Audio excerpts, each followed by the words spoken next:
ونستعينه ونؤمن به ونتوكل عليه ونعوذ بالله من شرور أنفسنا ومن سيئات أعمالنا من يهده الله فلا مضل له ومن يضلل فلا هادي له وأشهد أن لا إله إلا الله وحده لا شريك له وأشهد أن محمدا عبده ورسوله أرسله بالهدى ودين الحق ليظهره على الدين كله ولو كره المشركون اللهم صل على محمد وعلى آل محمد كما صليت على إبراهيم وعلى آل إبراهيم إنك حميد مجيد اللهم بارك على محمد وعلى آل محمد كما باركت على إبراهيم وعلى آل إبراهيم إنك حميد مجيد أما بعد فإن خير الكلام كلام الله وخير الهدي هدي محمد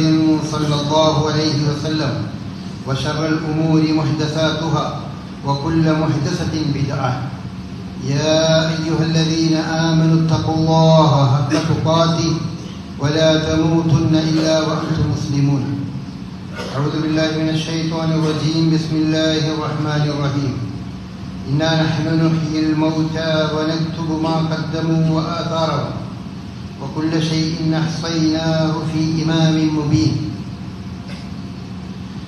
പ്രിയപ്പെട്ട സഹോദരന്മാരെ സഹോദരി, അല്ലാഹു സുബ്ഹാനഹു വ തആലയുടെ വിധിവിലക്കുകൾ സൂക്ഷിച്ചുകൊണ്ട് അവനോട് ഏറ്റവും തഖ്വയുള്ളവരായി ജീവിക്കണം എന്ന് വാർത്തകയാണ്. അള്ളാഹുവിൻ്റെ വിളിക്കുത്തരം നൽകി ഏതു സന്ദർഭത്തിലും ഈ ലോകത്തോട് വിട പറഞ്ഞ് യാത്ര തിരിക്കേണ്ടവരാണ് നമ്മൾ ഓരോരുത്തരും എന്ന ബോധവും ചിന്തയുമൊക്കെ എപ്പോഴും മനസ്സിൽ കാത്തു സൂക്ഷിക്കുകയും അതിനനുസൃതമായി സൂക്ഷ്മതയോടെ ശ്രദ്ധയോടെ ജീവിക്കണം എന്നുണർത്തുകയാണ്. ഈ കഴിഞ്ഞ ദിവസം UAE-യിൽ ഒരു ക്ഷേത്രം ഉദ്ഘാടനം ചെയ്യപ്പെട്ടു. വളരെ സുന്ദരമായ രൂപകൽപ്പന ചെയ്യപ്പെട്ടതും ഏകദേശം 700 കോടി രൂപ ചെലവഴിച്ചുകൊണ്ടുമൊക്കെ ഒരു മുസ്ലിം രാജ്യത്ത് ഒരു വലിയ ക്ഷേത്രം നമ്മുടെ പ്രധാനമന്ത്രി ഉദ്ഘാടനം ചെയ്തത് പത്രദ്വാര നിങ്ങൾ അറിഞ്ഞിരിക്കും. ഇത് ഓരോ രാജ്യങ്ങൾ തമ്മിൽ പലതരത്തിലുള്ള ഉടമ്പടികളും രാഷ്ട്രീയമായ പല നീക്കുപോക്കുകളും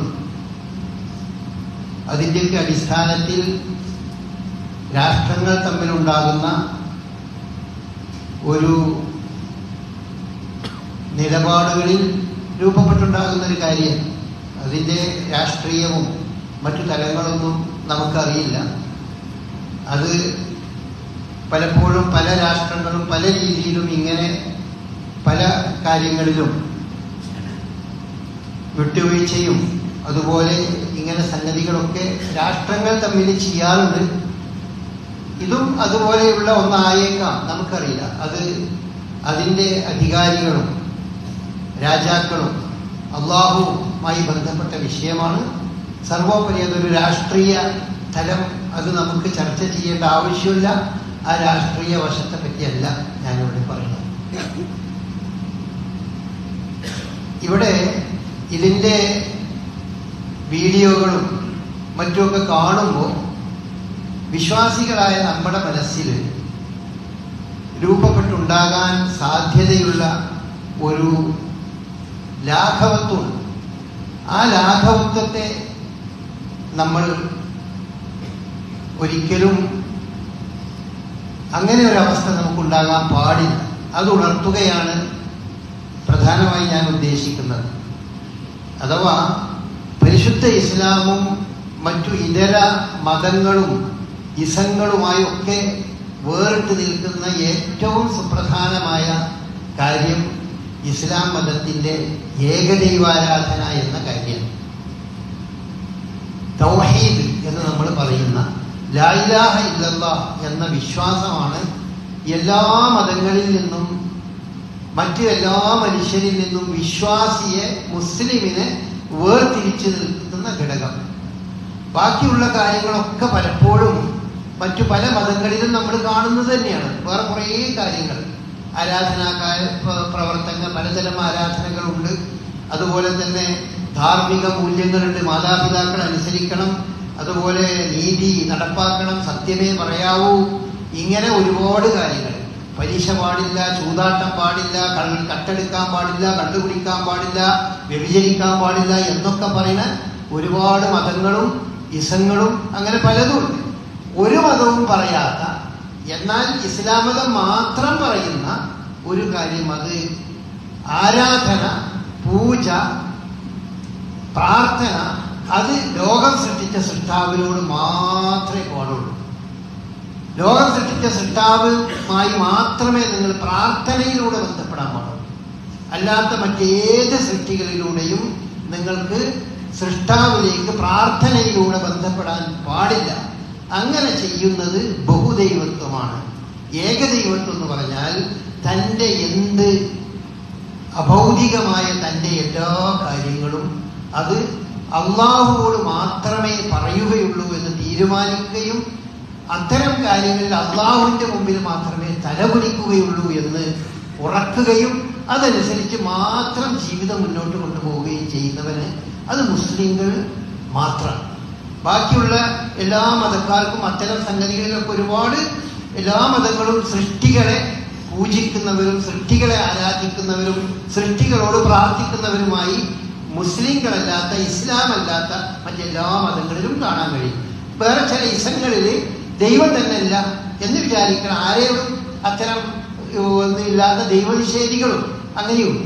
അപ്പൊ ഇസ്ലാമിന്റെ അടിത്തറ എന്ന് പറഞ്ഞത് ഈ പറഞ്ഞ ഏകദൈവാരാധന. അതുകൊണ്ട് തന്നെ ഇസ്ലാം ഏറ്റവും കണിശമായി പറഞ്ഞത്, വിട്ടുവീഴ്ച ഇല്ലാതെ തന്റെ വിശ്വാസികളുടെ മുമ്പിൽ പറയുന്നത്, നിങ്ങൾ ഏകദൈവാരാധകരായി ജീവിക്കാവൂ, ഏകദൈവാരാധകരായി കൊണ്ട് മാത്രമേ നിങ്ങൾ മരിക്കാവൂ, എങ്കിൽ മാത്രമേ നിങ്ങൾക്ക് മരണാനന്തര ജീവിതത്തിൽ സ്വർഗം ലഭിക്കുള്ളൂ. അതേ പറയുള്ളൂ.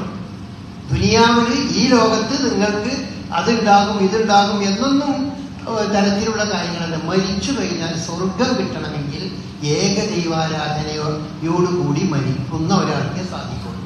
സ്വർഗത്തിൽ ഏകദൈവാരാധകൾ അഥവാ തൗഹീദുള്ളവർ മാത്രമേ സ്വർഗത്തിൽ ഉണ്ടാവുകയുള്ളൂ എന്നാണ് വിശുദ്ധ ഇസ്ലാം നമ്മെ പഠിപ്പിക്കുന്നത്. അപ്പൊ അതുകൊണ്ട് നമ്മെ സംബന്ധിച്ചിടത്തോളം, ഒരു മുസ്ലിം വിശ്വാസിയെ സംബന്ധിച്ചിടത്തോളം ഏറ്റവും അധികം അവൻ പേടിക്കുന്ന വിഷയം, ജീവിതത്തിന്റെ ഏതെങ്കിലും തലങ്ങളിൽ ബഹുദൈവത്വത്തിന്റെ അംശം എൻ്റെ വിശ്വാസത്തിലോ കർമ്മത്തിലോ ഒക്കെ വന്നു പോകുമോ എന്നത് എപ്പോഴും ജാഗ്രതയോടുകൂടി തന്നെ നമ്മൾ നിൽക്കേണ്ടതാണ്. അതുകൊണ്ടാണ് റസൂലുള്ളാഹി സ്വല്ലല്ലാഹു അലൈഹി വസല്ലം പ്രാർത്ഥിക്കാറുണ്ടായിരുന്നു, അല്ലാഹുമ്മ ഇന്നി അഊദു ബിക മിൻ അൻ ഉശ്രിക ബിക വഅന അഅലം വഅന ലാ അഅലം. അറിയാതെ ആയിക്കൊണ്ടെങ്കിലും പടച്ചോനെ, നിന്നിൽ പങ്കു ചേർക്കുന്ന ഒരവസ്ഥയിൽ നിന്ന് എന്നെ നീ കാത്തുരക്ഷിക്കണേ എന്ന് അല്ലാഹുവോട് പ്രാർത്ഥിക്കാറുണ്ടായി. അങ്ങനെയാണ്. അപ്പൊ അതുകൊണ്ട് തന്നെ ഇതിലുള്ള ഒരു വിഷയം എന്താന്ന് വെച്ചാൽ, ഇത് വിശുദ്ധ ഖുർആൻ പഠിച്ച് മനസ്സിലാക്കുമ്പോൾ മാത്രമേ ഇതിന്റെ ഗൗരവം നമുക്ക് ഉണ്ടാവുള്ളൂ. അല്ലാത്തൊരാളെ സംബന്ധിച്ചിടത്തോളം എന്താ ഒരാളത് കൊലപാതകത്തെക്കാളോ വ്യഭിചാരത്തെക്കാളോ കള്ളുകുടിയേക്കാളൊക്കെ വലിയൊരു സംഗതിയാണോ ഒരു വിഗ്രഹത്തിന്റെ മുമ്പിൽ ഇങ്ങനെ കൈകൂപ്പി നിൽക്കുന്നത്? അതല്ലെങ്കിൽ മറ്റേതെങ്കിലും ഒരു മരിച്ചുപോയ മഹാത്മാക്കളോട് ഖബറെടുത്ത് പോയി പ്രാർത്ഥിക്കുന്നത് ഇത്ര വലിയ കാര്യമാണോ എന്ന് സാധാരണ ബുദ്ധിയോട് ആലോചിച്ചാൽ ആളുകൾക്ക് തോന്നും. പക്ഷേ വേദഗ്രന്ഥങ്ങളുടെ ബുദ്ധി കൊണ്ട്, വേദഗ്രന്ഥങ്ങളിലൂടെ ചിന്തിക്കുമ്പോഴേ ഇതിന്റെ ഗൗരവം ഉണ്ടാവും, അറിയുള്ളൂ. അതുകൊണ്ടാണ് അത് ഖുർആൻ നമ്മെ പഠിപ്പിക്കുന്ന സംഗതിയാണ്. ഇത് എപ്പോഴും മനുഷ്യൻ ഇതിൽ നിന്ന് അങ്ങോട്ടും ഇങ്ങോട്ടും പുറത്തു പോകാൻ സാധ്യതയുണ്ട്. ഇബ്രാഹിം അലൈഹി സ്വലാത്തു വസ്സലാം അള്ളാഹുവോട് പ്രാർത്ഥിച്ചിരുന്ന പ്രാർത്ഥനയിൽപ്പെട്ടതാണ് ഖാല ഇബ്രാഹിം റബ്ബി ജഅൽ ഹാദൽ ബലദ ആമിനൻ. ഈ മക്ക പ്രദേശത്തെ പടച്ചോനെ നീ ഒരു സുരക്ഷിത സ്ഥലമാക്കി മാറ്റണം എന്നൊക്കെ പറഞ്ഞതിന് ശേഷം വജ്നുബിനി വബനിയ അൻ നഅ്ബുദൽ അസ്നാം, എന്നെയും എൻ്റെ മക്കളെയും വിഗ്രഹാരാധനയിൽ നിന്ന് പടച്ചോനെ നീ കാത്തുരക്ഷിക്കണേ.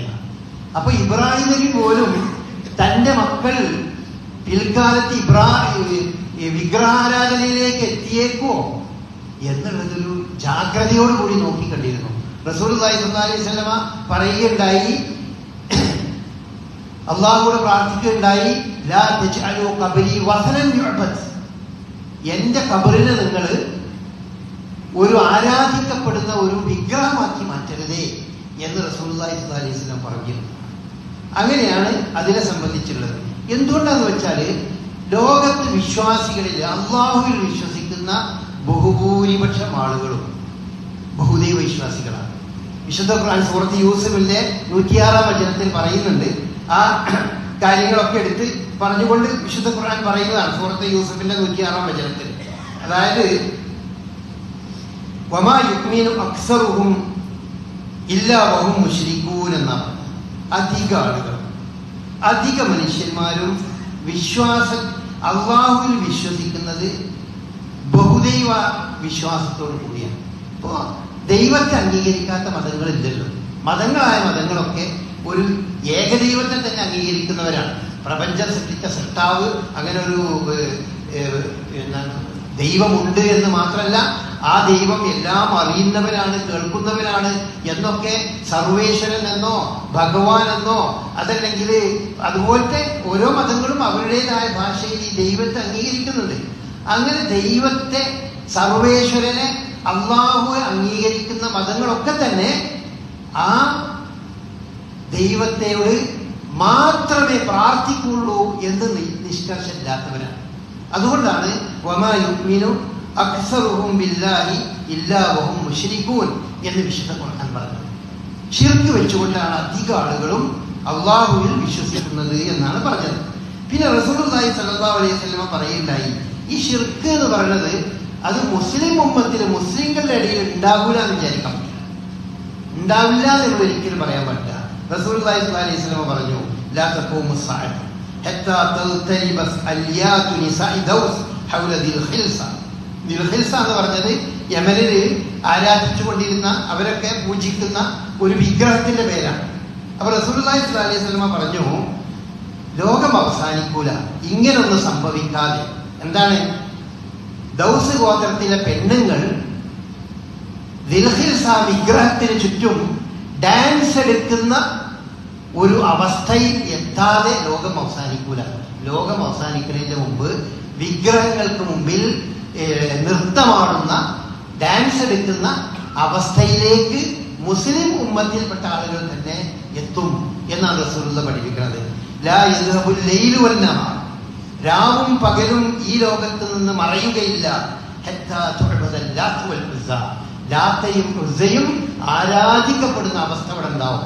അറബികളുടെ റസൂലുള്ളാഹി സ്വല്ലല്ലാഹു അലൈഹി വസല്ലമയുടെ കാലത്തുണ്ടായിരുന്ന രണ്ട് പ്രധാനപ്പെട്ട വിഗ്രഹങ്ങളായിരുന്നു ലാത്തയും ഉസ്സയും. അതിനെ വീണ്ടും ആരാധിക്കുന്നിടത്തേക്ക് മനുഷ്യർ എത്താതെ ഈ ലോകത്ത് നിന്ന് രാവും പകലും ഇല്ലാതെയാകുന്ന അവസ്ഥ ഉണ്ടാവില്ല. അതായത് ലോകം അവസാനിക്കില്ല എന്നാണ് പറഞ്ഞിരുന്നത്. ഇതൊക്കെ അവിടെ ഉണ്ടായിരുന്ന വിഗ്രഹങ്ങളെ പറ്റിയാണ് ഹദീസുകളിൽ പരാമർശിക്കുന്നത്. അതുപോലെ തന്നെയാണ് ഏത് സ്ഥലങ്ങളിലും നമ്മുടെ നാട്ടിലെ മുസ്ലിങ്ങളായ ആളുകൾ തന്നെ നമ്മുടെ നാട്ടിലെ ഏറ്റവും പ്രസിദ്ധമായ ഏറ്റവും അറിയപ്പെടുന്ന വിഗ്രഹങ്ങളുടെ അതിനെ പ്രതിഷ്ഠിക്കുന്നവരും അതിനെ പൂജിക്കുന്നവരും അതിന് വേണ്ടി തീർത്ഥാടനം നടത്തുന്നവരൊക്കെ ആകും. ശബരിമലയിലേക്കും അതുപോലെ ഗുരുവായൂരിലേക്കും ഇത്തരം സ്ഥലങ്ങളിലൊക്കെ അത് മുസ്ലിങ്ങളും ആ രീതിയിലേക്കാകും. അങ്ങനെ ഒരു കാലം വരും. മുസ്ലിങ്ങൾക്ക് അതൊന്നും അത്ര ഗൗരവമുള്ള വിഷയമാകാതെ ഈ പറഞ്ഞ വിഗ്രഹാരാധനയിലേക്ക് അവര് മടങ്ങിപ്പോകുന്ന ഒരു സാഹചര്യം ഉണ്ടാകും എന്ന് വിശുദ്ധ ഖുർആൻ, റസൂലുള്ളാഹി സ്വല്ലല്ലാഹു അലൈഹി വസല്ലമ ഒക്കെ നമ്മെ ഉണർത്തുന്ന ഒരു കാര്യമാണ്. അതുകൊണ്ട് തന്നെ ഇതിന്റെ മറ്റൊരു വകഭേദമാണ് യഥാർത്ഥത്തിൽ ഈ ഖബറാരാധന എന്ന് പറയുന്നത്. ഇപ്പൊ പ്രസിദ്ധനായ മുഫസ്സിർ ഇമാം റാസി റഹ്മത്തുള്ളാഹി അലൈഹി അദ്ദേഹം ഒരു ആയത്തിനെ വിശദീകരിച്ചുകൊണ്ട് അദ്ദേഹം പറയുണ്ടായി, വിഗ്രഹങ്ങൾ എന്ന് പറയുന്നത് അന്നഹും വദഉ ഹാദിൽ അസ്നാമു വൽ ഔസാന അലാ സുവരി അംബിയായി വഖാബിലി. വിഗ്രഹങ്ങളൊക്കെ അധികവും ആ കാലഘട്ടങ്ങളിൽ ആളുകൾ ഉണ്ടാക്കിയത് അവരുടെ പ്രവാചകന്മാരുടെയും അവരുടെ സമൂഹത്തിലെ മഹാന്മാരുടെ ഒക്കെ രൂപത്തിലാണ് വിഗ്രഹം ഉണ്ടാക്കിയത്. അല്ലാതെ ഏതെങ്കിലും ഒരു രൂപങ്ങൾ കുത്തിണ്ടാക്കിയിട്ട് ഇതാണ് വിഗ്രഹമായിക്കോട്ടെ എന്ന് പറയുന്നതല്ല. മറിച്ച് അവരുടെ കാലഘട്ടങ്ങളിൽ ജീവിച്ച മഹാന്മാരുടെയും പ്രവാചകന്മാരുടെയും ഒക്കെ രൂപത്തിലാണ് ആളുകൾ വിഗ്രഹാരാധകർ വിഗ്രഹങ്ങൾ ഉണ്ടാക്കിയത്. നമ്മുടെ നാട്ടിലെയും വിഗ്രഹാരാധകർ അവരൊക്കെ അവരുടെ ഇടയിലോ അല്ലെങ്കിൽ അറിയപ്പെടുന്ന പുണ്യവാളന്മാരും നല്ല മനുഷ്യരും അവരുടെ രൂപത്തിലാണ് ഉണ്ടാക്കുന്നത്. അപ്പൊ സാമു അന്നവും മത്താഷ്ടകലും വിഭാഗി ആദിത്യമാതിരി ഫൈന ഉലായിക്കൽ അക്കാബിർ എപ്പോഴും എന്തിനാ അത് ഉണ്ടാക്കുന്നത്? ഇവരെ ഞങ്ങളുടെ വിഗ്രഹം ശില്പമുണ്ടാക്കി അതിന്റെ മുമ്പിൽ വചനമിരുന്നാൽ, അതിന്റെ മുമ്പിൽ പ്രാർത്ഥിച്ചാൽ, അതിന്റെ മുമ്പിൽ നമ്മൾ കാണിക്കകൾ അർപ്പിച്ചാൽ നമുക്ക് വേണ്ടി അവർ ശുപാർശ നടത്തും, അവർ നമ്മുടെ ആഗ്രഹങ്ങളൊക്കെ നടപ്പാക്കി തരും എന്ന വിശ്വാസത്തോടു കൂടിയാണ് ബഹുദൈവ വിശ്വാസികൾ വിഗ്രഹങ്ങളെ ആരാധിക്കുന്നത്. എന്നാൽ ഈ കാലത്ത് സമാനമായ കാര്യങ്ങൾ ഇഷ്ടികാലു കസീരിമിനൽ ഫൽക്കി ധാരാളം ആളുകൾ ചെയ്യുന്നത് നമ്മൾ കാണുന്നുണ്ട്. മഹാന്മാരുടെ കബറുകളെ ഈ രീതിയിൽ വന്ദിക്കുന്ന ആദരിക്കുന്ന രീതിയിൽ കാണുന്നുണ്ട്. അല്ല, അവർ വിശ്വസിക്കുന്നത് ഇന്നവും ഇതാ അള്ളമോ കുബൂറവും ഫൈനവും യഖൂലൂന ശുഫാഅലഹും ഇൻദല്ലാഹ്. ഇങ്ങനെ കബറിനെ ഞാൻ ആദരിച്ചാൽ, കബറിന്റെ അടുക്കൽ അത് ബഹുമാനത്തോടു കൂടി നിന്നാൽ, അതിനോട് വല്ലതും പറഞ്ഞാൽ ഈ കബറാളികൾ തനിക്ക് വേണ്ടി നാളെ അള്ളാഹുവിന്റെ അടുക്കൽ ശുപാർശ നടത്തും എന്നാണ് ഇവർ വിശ്വസിക്കുന്നത്. ഇതേ വിശ്വാസം തന്നെയാണ് ബഹുദൈവത്വത്തിന്റെ ഭാഗമായി പൂർവികരായ ആളുകളും കൈമുതലായി നിന്നിരുന്നത്. അതിലേക്ക് മുസ്ലിം സമൂഹം മടങ്ങിപ്പോകും, മുഹമ്മദ് നബിയുടെ സമൂഹം അത് മടങ്ങിപ്പോകും. അതല്ലാതെ നമ്മൾ മനസ്സിലാക്കുന്ന രീതിയിൽ ചില ആളുകൾ അങ്ങനെ പറയാറുണ്ട്, ഉമ്മത്ത് മുഹമ്മദിൽ ഒരിക്കലും ഇങ്ങനത്തെ അപജയങ്ങളൊന്നും ഉണ്ടാവില്ല, ശിർക്കൊന്നും ഉണ്ടാവില്ല എന്ന് ചില ആളുകൾ പറയാറുണ്ട്. പക്ഷെ അത് വാസ്തവ വിരുദ്ധമാണ്. അത് വളരെ കൃത്യമായി അതിനെ സംബന്ധിച്ച് പറഞ്ഞതാണ്. അപ്പൊ നമ്മളിപ്പോ എന്താണ് UAE ഒരു ക്ഷേത്രം ഉദ്ഘാടനം ചെയ്തപ്പോ ആ UAE ഭരണാധികാരികളും മറ്റൊക്കെ ഇപ്പോ ഷിർക്കിലേക്ക് പോയി, ബഹുദൈവത്വത്തിലേക്ക് പോയി എന്നൊന്നും നമ്മൾ മനസ്സിലാക്കേണ്ട ആവശ്യമില്ല. അങ്ങനെയൊന്നും അതിലില്ല. പക്ഷേ അതിലുള്ളൊരു ഗൗരവമായ വിഷയം എന്താണെന്ന് വെച്ചാൽ, അത്തരം സംഗതികൾ ചെയ്യുന്നതിൽ വിഷയം ഈ ഷിർക്കിന്റെ ഗൗരവമാണ് ആദ്യം ഉൾക്കൊള്ളേണ്ടത്. ഷിർക്കിന്റെ ഗൗരവം എന്ന് പറഞ്ഞാൽ വമൻ യുശ്രിക് ബില്ലാഹി ഫഖദ് ഹറമല്ലാഹു അലൈഹിൽ ജന്ന. അതാണ് ഒരു ഏറ്റവും ഗൗരവമുള്ള സംഗതി. സ്വർഗത്തിൽ പോകില്ല, യാതൊരു സംശയമില്ല. ബഹുദൈവ ആരാധകർ സ്വർഗാവകാശികളാവുകയില്ല. ജഹന്നം, അതിന്റെ അവരുടെ സങ്കേതം അത് നരകമായിരിക്കും എന്ന് വിശുദ്ധ ഖുർആൻ പറയുന്നുണ്ട്. അതുപോലെ തന്നെ ഇന്നല്ലാഹ ലാ യഗ്ഫിറു അൻ യുശ്റക ബിഹി വ യഗ്ഫിറു മാ ദൂന ദാലിക ലിമൻ യശാ. അല്ലാഹു പൊറുത്തു തരാത്ത, പൊറുക്കപ്പെടാത്ത മഹാപാപം എന്ന് വിശേഷിപ്പിച്ചിട്ടുള്ളത് അത് അള്ളാഹുവിൽ പങ്കുചേർക്കുന്ന വിഗ്രഹാരാധനയും ഖബർ പൂജ പോലെയുള്ള അത്തരം സംഗതികളാണ് എന്നാണ് വിശുദ്ധ ഖുർആൻ പഠിപ്പിക്കുന്നത്. അതുപോലെ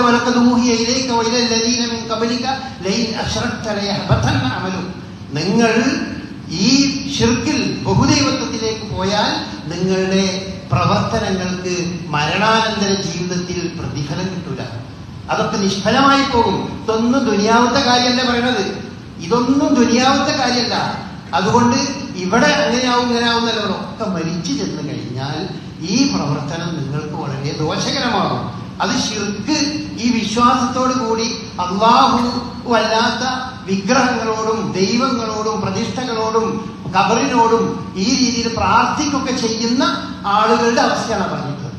എന്നാൽ നമ്മൾ ശ്രദ്ധിക്കേണ്ട വിഷയം എന്താണെന്ന് വെച്ചാൽ, നമ്മളൊന്നിപ്പോ അങ്ങനെ ആ രീതിയിലേക്ക് പോകുന്നവരല്ല, അല്ലെങ്കിൽ അത്തരം സംഗതി ചിന്തിക്കുന്നവരല്ല. മറിച്ച് നമ്മൾ ശ്രദ്ധിക്കേണ്ട വിഷയമാണ് നമ്മളുടെ പ്രവർത്തനങ്ങൾ പിൽക്കാലത്ത് ഇതേ രീതി ഈ പറഞ്ഞ മറ്റുള്ള ആളുകൾ ഷിർക്കിലേക്ക് പോകാനും മറ്റുള്ള ആളുകൾ ഷിർക്കൻ പ്രവർത്തനങ്ങൾ ചെയ്യാനും കാരണമായി തീരുക എന്ന് പറഞ്ഞാൽ അതിന്റെ ഉത്തരവാദി നമ്മൾ കൂടിയാണ്. അതാണ് നമ്മളെ സംബന്ധിച്ചിടത്തോളം ഈ ഇത്തരം സംഗതികൾ നമ്മുടെ മുസ്ലിംകളായ ആളുകൾ ഇത്തരം സംഗതികളിൽ ഭാഗമാക്കാകുമ്പോൾ അതിലേറ്റവും ഗൗരവമായ സംഗതി അതാണ്. അത് വലിയ ഗൗരവമുള്ള സംഗതിയാണ്. നേരെ മറിച്ച് രാഷ്ട്രങ്ങൾ തമ്മിൽ പല ഉടമ്പടികളും അതിന്റെ അടിസ്ഥാനത്തിൽ ഇതൊക്കെ ചെയ്യേണ്ടി വരും. പക്ഷെ അതിന് നമ്മൾ ഭാഗമാക്കായി പോവുക എന്ന് പറയുന്നത്. നമ്മുടെ നാട്ടിലും അതുപോലെ ബഹുദൈവത്വപരമായ ആരാധനകളും അതുപോലെ കർമ്മങ്ങളും അതൊക്കെ നമ്മുടെ നാട്ടിൽ പല രീതിയിൽ നടക്കുന്നുണ്ടാവും. സ്വതന്ത്രമായി നടത്താൻ ഓരോരുക്കും നമ്മുടെ നാട്ടിൽ അവകാശമുണ്ട്. വളരെ ബഹുമത സമൂഹത്തിൽ സമാധാനത്തോടു കൂടി വളരെയധികം ഓരോരുത്തർക്കും അവനവന്റെ വിശ്വാസം ചെയ്യാൻ പറ്റും. പക്ഷേ മുസ്ലിമായ ഒരാൾ, ഏകദൈവാരാധകനായ ഒരാള് ബഹുദൈവത്വത്തിന്റെ പ്രവർത്തനങ്ങളിൽ വിശ്വാസമില്ലാതെ തന്നെ അതിൽ പങ്കാളിയായി പോകുമ്പോൾ അവൻ വളരെ സൂക്ഷിക്കേണ്ടതുണ്ട്. അതിന് തുടക്കം കുറിക്കുമ്പോൾ വളരെ ഗൗരവത്തോടെ സൂക്ഷിക്കേണ്ടതുണ്ട്. അതാണ് ഞാനിവിടെ ഓതിയത്. ഈ സൂറത്ത് യാസീനിലെ ഒരു വചനം അത് ഇതാണ്: ഇന്നാ നഹ്നു നുഹ്യിൽ മൗത, നാം മരണപ്പെട്ടവരെയൊക്കെ ജീവിപ്പിക്കുന്നവനാണ്. വലക്തു മാ ഖദ്ദമു വ അസാറു, അവർ പ്രവർത്തിച്ചതും അതിനെ തുടർന്ന് പിൽക്കാലത്തുണ്ടായിത്തീരുന്ന കാര്യങ്ങളും. അതാ ഗൗരവമുള്ള സംഗതി. ഒരു തെറ്റ് പ്രവർത്തിച്ചാൽ ആ തെറ്റിന്റെ ശിക്ഷ, അല്ലാഹു നിശ്ചയിച്ച ശിക്ഷ എന്താ, അത് അനുഭവിക്കേണ്ടി വരും. അതിന് നമ്മൾ തൗബ ചെയ്യുകയൊക്കെ ചെയ്യാം. പക്ഷെ അതിന് പുറമെ അതിന്റെ ഫലമായി പിന്നീട് നിലനിൽക്കുന്ന പാപങ്ങളുടെ ഭാരവും കൂടി ഇയാള് ചുമക്കേണ്ടി വരും. അതാണ് ഇവിടെ പറഞ്ഞത്. നക്തുബു മാ ഖദ്ദമു, അവർ പ്രവർത്തിച്ചത് നാം രേഖപ്പെടുത്തുന്നുണ്ട്. വ ആസാറഹും, അതിന്റെ ഫലവും. അപ്പൊ അത് ഒരു ക്ഷേത്ര നിർമ്മിതിയിൽ ഒരു വിഗ്രഹാരാധനക്ക് സൗകര്യം ചെയ്തു കൊടുക്കുന്നതിൽ വിശ്വാസികൾ ജാഗ്രത പുലർത്തേണ്ട വിഷയമാണ്. നമ്മളിപ്പോ ഉദാഹരണമായിട്ട് ഒരു ക്ഷേത്രത്തിൽ നമുക്ക് വിശ്വാസമൊന്നുമില്ല, ക്ഷേത്രത്തിലോ അല്ലെങ്കിൽ ബഹുദൈവത്വത്തിലൊന്നും വിശ്വാസമില്ല. പക്ഷെ നമ്മൾ ഒരു അമ്പലം നമ്മൾ പണിത് കൊടുത്തു എന്ന് വിചാരിക്കാം, വിശ്വാസമൊന്നുമില്ലാതെ.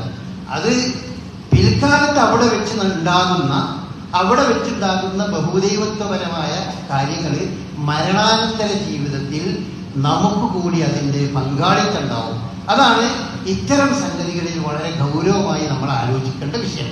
ഇത് ആലോചിക്കുമ്പോഴാണ് നമ്മൾ പേടി തോന്നുന്ന വിഷയം. ഇതാലോചിക്കുമ്പോഴാണ് ഇത്തരം കാര്യങ്ങളിലൊക്കെ ഭാഗവാക്കായി വളരെ നിസ്സാരമായി കളിക്കുന്ന ആളുകളുടെ കാര്യം ആലോചിക്കുമ്പോൾ വളരെ ഗൗരവമായി നമുക്ക് വേദന തോന്നുന്നതാണ്. എന്ന് പറഞ്ഞ വിഷയം. എന്നിട്ട് അല്ലാഹു പറഞ്ഞു, എല്ലാ കാര്യങ്ങളും വളരെ കൃത്യമായി ഇവിടെ രേഖപ്പെടുത്തപ്പെടുന്നുണ്ട് എന്നൊരു വാക്കോട് കൂടിയാണ് ആ കാര്യങ്ങൾ നിങ്ങൾ പ്രവർത്തിക്കുന്നതും അതിനെ തുടർന്ന് പിൽക്കാലത്തുണ്ടാകുന്ന സംഗതികളും നിങ്ങളതിന് ഉത്തരവാദികളാണ് എന്ന് പറഞ്ഞു. റസൂലുള്ളാഹി സ്വല്ലല്ലാഹു അലൈഹി വസല്ലമ ഒരിക്കൽ പള്ളിയിൽ വന്ന് ആ ജനങ്ങളോടൊക്കെ പറഞ്ഞു, ഈ ഒരു ടീം വന്നപ്പോൾ, അവർക്ക് വളരെ വിഷമിച്ച ടീം വന്നപ്പോൾ എല്ലാവരോടും സദഖ ചെയ്യാൻ പറഞ്ഞു. അപ്പൊ ആളുകൾ അങ്ങനെ കയ്യിലുണ്ടാകാത്തത് കൊണ്ട് അവിടെ ഇങ്ങനെ അന്തിച്ചിട്ട് നിന്നപ്പോൾ ഒരാള് അയാളുടെ വീട്ടിൽ പോയിട്ട് ഒരു കൊട്ട കാരക്ക കൊണ്ടുവന്ന് അവിടെ അങ്ങോട്ട് ചൊരിഞ്ഞു. ഇത് കണ്ടപ്പോൾ എല്ലാവരും അവിടെ ഉണ്ടായിരുന്നവർ മുഴുവൻ അവനാന്റെ വീട്ടിലും അടുത്തും പോയിട്ടുള്ളതൊക്കെ അവിടെ ചൊരിഞ്ഞ് അവിടെ വലിയ ഒരു ഭക്ഷണത്തിന്റെ ഒരു കൂമ്പാരം അവിടെ ഉണ്ടായി. അപ്പൊ റസൂലുള്ളാഹി സ്വല്ലല്ലാഹു അലൈഹി വസല്ലം പറഞ്ഞു, മൻ സന്ന ഫിൽ ഇസ്ലാമി സുന്നത്തൻ ഹസനതൻ ഫലഹു അജ്റുഹു വ അജ്റു മൻ അമില ബിഹാ എന്ന് പറഞ്ഞു. ആരെങ്കിലും ഒരു നല്ല കാര്യത്തിന് തുടക്കം കുറിച്ചാൽ അവന് അതിന്റെ പ്രതിഫലം ഉണ്ടാവും. തുടക്കം കുറിച്ച പ്രതിഫലം ഉണ്ടാവും. പിന്നീട് അത് കണ്ടിട്ട് ചെയ്ത ബാക്കിയുള്ള ആളുകളുണ്ട്, അവരുടെ പ്രവർത്തനത്തിൽ നിന്നും ആ ചെയ്ത ആളുകൾക്ക് കുറയാതെ, അതാണ് മിൻഗൈരി എന്തൊക്കെ സമയം കുജൂരിയും ചെയ്യുന്നതാണ്. ചെയ്തവരുടെ കൂലിക്ക് ഒരു കുറവില്ലാതെ അതിൻ്റെ ഒക്കെ ഒരു വിഹിതം ഇയാൾക്ക് ഇങ്ങനെ കിട്ടിക്കൊണ്ടിരിക്കും. അപ്പൊ ഒരു നല്ല പ്രവർത്തനത്തിന് തുടക്കം കുറിക്കുക എന്ന് പറഞ്ഞതും ഒരു നല്ല പ്രവർത്തനം ചെയ്യുക എന്ന് പറഞ്ഞതും തമ്മിൽ വലിയ വ്യത്യാസമുണ്ട്. നമുക്ക് ഏതെങ്കിലും ഒരു നന്മക്ക് തുടക്കം കുറിക്കാൻ കഴിഞ്ഞാൽ നമ്മൾ മഹാഭാഗ്യവാന്മാരാണ്. ആ തുടക്കം കുറിച്ച് കഴിഞ്ഞാൽ അതിൻ്റെ എല്ലാ ഫലങ്ങളും നമ്മളുടെ അക്കൗണ്ടിലേക്ക് ഇങ്ങനെ വന്നുകൊണ്ടിരിക്കും. അതുപോലെ തിരിച്ചു വമൻ സന്ന ഫിൽ ഇസ്ലാമി സുന്നത്തൻ സയ്യിഅത്തൻ, ചീത്തയായ ഹറാമായ പാടില്ലാത്ത ഒരു സംഗതിക്ക് തുടക്കം കുറിച്ചു, എന്നാൽ അതിന് കാനാലി വിസ്റുഹ, ആ തുടക്കം കുറിച്ചതിന്റെ കുറ്റം അവനുണ്ടാവും. പിന്നെ വിസ്റുമൻ അമില ബിഹ, അതനുസരിച്ച് പ്രവർത്തിച്ച ആളുകളുടെ പാപങ്ങളിൽ നിന്നൊക്കെ ഉള്ള ഒരു വിഹിതം അയാളിലേക്ക് വന്നു ചേരും. അങ്ങനത്തെ ഒരു അവസ്ഥ ആലോചിക്കുമ്പോഴാണ് ഇത്തരം ബഹുദൈവത്വത്തിനൊക്കെ സൗകര്യം ചെയ്തു കൊടുക്കുന്ന ആളുകളുടെ പരലോകത്തെ പറ്റി നമ്മൾ ആലോചിക്കുമ്പോൾ വല്ലാത്ത പ്രയാസം, വളരെ പേടി തോന്നുന്ന, പരലോകം നമുക്ക് പേടി തോന്നുന്ന ഒരു കാര്യമാണ്. അല്ലാഹു സുബ്ഹാനഹു വ തആല അത്തരം ആളുകൾക്ക് അത്തരം വിഷയങ്ങളിലൊക്കെ തൗബ ചെയ്യാനും അതുപോലെ അള്ളാഹുവോട് പാപമോചനം വർദ്ധിക്കാനുള്ള തൗഫീഖ് പ്രദാനം ചെയ്യുമാറാകട്ടെ. ഏതായാലും ഇത് വളരെ ഗൗരവമുള്ളൊരു സംഗതിയാണ്. ഈ ഒരു ബഹുദൈവത്വത്തിന് തുടക്കം കുറിക്കുകയും അത് തനിക്ക് വിശ്വാസമില്ലാതെ തന്നെ ചെയ്താലും മറ്റുള്ള ആളുകൾ പിന്നീട് അത് സൗകര്യപ്പെടുത്തുമ്പോൾ അതിൻ്റെ ഒരു വിഹിതം തൻ്റെ ഇതിലേക്ക് കടന്നു വരിക എന്ന് പറഞ്ഞാൽ അത് വലിയ പ്രശ്നമാണ്. അതാണ് ഇത്തരം ഈ ക്ഷേത്രോദ്ഘാടനത്തിലൊരു വിശ്വാസി എന്നുള്ള നിലക്ക് നമുക്കതിനെ നിരീക്ഷിക്കാനുള്ള സംഗതി അതാണ്. രാഷ്ട്രീയമായ തലങ്ങൾ രാജ്യത്തിനും രാജ്യത്തിന്റെ ഭരണാധികാരികൾക്കും അതിന് ന്യായീകരണമുണ്ട്. അത് യാതൊരു സംശയമില്ല. പലപ്പോഴും അങ്ങനെയൊക്കെ ചെയ്യേണ്ടി വരും. അതൊക്കെ എല്ലാ രീതിയിലും ചെയ്യേണ്ടി വരും. പക്ഷെ അവരുടെ അതിനുള്ള നെയ്യത്ത് എന്താണെന്ന് അറിയാൻ പടച്ചോനെ അറിയുള്ളൂ. പക്ഷെ അത് പടച്ചോനെ തീരുമാനിക്കേണ്ട വിഷയമാണ്. പക്ഷെ ഒരു തിയോളജിക്കൽ വ്യൂ അല്ലെങ്കിൽ മതത്തിന്റെ ആസ്പെക്റ്റിൽ നമ്മളിത് ചിന്തിക്കുമ്പോൾ ഇങ്ങനെയാണ് ഒരു വിശ്വാസിക്കുള്ളത്. ബഹുദൈവത്വവുമായി ഇസ്ലാം അത്രയും അത് യാതൊരു കോംപ്രമൈസും ഇല്ലാത്ത ഒരു മേഖലയാണ് ശിർക്കും അതുപോലെ ബഹുദൈവത്വത്തിന്റെ മുമ്പിൽ എന്ന് നമ്മൾ മനസ്സിലാക്കണം. അല്ലാഹു അനുഗ്രഹിക്കുമാറാകട്ടെ. അൽഹംദുലില്ലാഹ് الذي هدانا لهذا وما كنا لنهتدي لولا أن هدانا الله. اللهم صل على محمد وعلى آل محمد كما صليت على إبراهيم وعلى آل إبراهيم إنك حميد مجيد. أما بعد. റസൂലുള്ളാഹി സ്വല്ലല്ലാഹി അലൈഹി വസല്ലമയുടെ അടുക്കൽ ഇടക്കാലത്ത് നബിയുടെ ബഹുദൈവ വിശ്വാസികളായ ആളുകൾ റസൂലിന്റെ അടുക്കൽ വന്നു. എന്നിട്ട് പറഞ്ഞു, പല നിലക്കും അവർ വളരെ സൗഹൃദത്തിൽ തന്നെയാണ്. പല വിഷയത്തിലും അങ്ങോട്ടും ഇങ്ങോട്ടും സംഖ്യയുണ്ട്. പല നല്ല കാര്യങ്ങളിലും സഹകരണമൊക്കെ ഉണ്ട്. ആ ഒരു പശ്ചാത്തലത്തിൽ അവർ വന്നാണ്ട് പറഞ്ഞു, നമുക്ക് ഇങ്ങനെ ഒരു കോംപ്രമൈസിൽ എത്തിക്കൂടെ? ഞങ്ങളുടെ വിഗ്രഹത്തെ നീയും അത് കുറച്ച് ആരാധിക്കുക. എന്നാൽ നീ പറയും പോലെ ഞങ്ങളും നമ്മൾ വരുന്ന പിന്നെ വേറൊരു പ്രശ്നങ്ങളൊന്നും ഉണ്ടാകേണ്ടതില്ല. നീ ഒന്ന് നമ്മുടെ വിഗ്രഹത്തെ ഒന്ന് ആരാധിച്ചാൽ മതി. അപ്പോഴാണ് ഖുൽ യാ അയ്യുഹൽ കാഫിറൂൻ എന്ന് പറഞ്ഞ സൂറത്ത് അവതരിക്കണം. അതിലെന്താ പറഞ്ഞത്? ലാ അഅ്ബുദു മാ തഅ്ബുദൂൻ. നിങ്ങൾ ആരാധിക്കുന്നതിനെ എനിക്ക് ആരാധിക്കുക, ഞാൻ ആരാധിക്കുന്നു. വലാ അൻതും ആബിദൂന മാ അഅ്ബുദു. തിരിച്ചു അങ്ങനെ തന്നെയാണ്. നിങ്ങൾക്കും ഞാൻ ആരാധിക്കുന്ന രീതിയിൽ അല്ലാഹനെ മാത്രം ആരാധിക്കാൻ അത് നിങ്ങൾക്കും കഴിയില്ല. പിന്നെ ലാ അഅ്ബുദു മാ തഅ്ബുദൂൻ, നിങ്ങൾ ആരാധിക്കുന്ന വിഗ്രഹങ്ങളെ ഞാൻ ഒരിക്കലും ആരാധിക്കില്ല. അതുകൊണ്ട് ലക്കും ദീനക്കും, നിങ്ങളെ മതം അതനുസരിച്ച് നിങ്ങൾ മുന്നോട്ട് പോവുക. വലിയ ദീൻ, എനിക്ക് എന്റെ മതം അനുസരിച്ച് ഞാനും മുന്നോട്ട് പോവാം. അപ്പോ അവിടെ നിന്ന് ഒരു കോംപ്രമൈസ് ആകുക അതില്ല. അപ്പൊ കോംപ്രമൈസ് ഇല്ലാത്ത ഏക വിഷയം ഇസ്ലാമിന് കോംപ്രമൈസ് ഇല്ലാത്ത ഏക വിഷയം ഈ തൗഹീദ് ശിർക്ക് വിഷയത്തിലാണ്. ഏകദൈവാരാധനയും ബഹുദൈവത്വവും അതിന് നമ്മൾക്ക് ഒരർത്ഥത്തിലുള്ള കോംപ്രമൈസും യഥാർത്ഥത്തിലില്ല. അതിനെ പറ്റിയാണ് വിശുദ്ധ ഖുർആൻ വേറൊരു സ്ഥലത്ത് പരലോകത്തെത്തുമ്പോൾ ഇന്നല്ലദീന തവഫാഹുൽ മലായികത്തു ളാലിമീ അൻഫുസിഹിം, ഇങ്ങനെ ഈ ശിർക്കും മറ്റൊക്കെ ചെയ്യേണ്ടി വന്നു, ഞങ്ങൾക്ക് ഇഷ്ടമുണ്ടായിട്ടൊന്നല്ല, ഞങ്ങളതിന്റെ കൂടെ നിൽക്കേണ്ടി വന്നു എന്ന് പറഞ്ഞ് ഞങ്ങൾ ആ നാട്ടിൽ ജീവിക്കണമെങ്കിൽ ഇതല്ലാതെ വേറെ നിവൃത്തിയില്ലായിരുന്നു എന്നൊക്കെ പറയുന്ന ആളുകളുടെ കഥ വിശുദ്ധ ഖുർആൻ എടുത്ത് പറയുന്നുണ്ട്. അപ്പൊ അവര് ചോദിച്ചു, അള്ളാഹു മലായികത്തുകൾ ചോദിച്ചു, ഫീമ കൊന്ത എന്തായിരുന്നു നിങ്ങളുടെ അവസ്ഥ? അപ്പോ അവര് പറഞ്ഞു, കുന്ന മുസ്തദഅഫീന ഫിൽ അർള്, ഞങ്ങളുടെ നാട്ടില് വളരെ ദുർബലരായിരുന്നു, ഒന്നും ചെയ്യാൻ കഴിയാത്ത അവസ്ഥയിലായിരുന്നു. കാലു, അപ്പോ മലായികത്തുകൾ ചോദിച്ചു, അലം തകുൻ അർളുല്ലാഹി വാസിഅ, അള്ളാന്റെ ഭൂമി വിശാലല്ലായിരുന്നോ?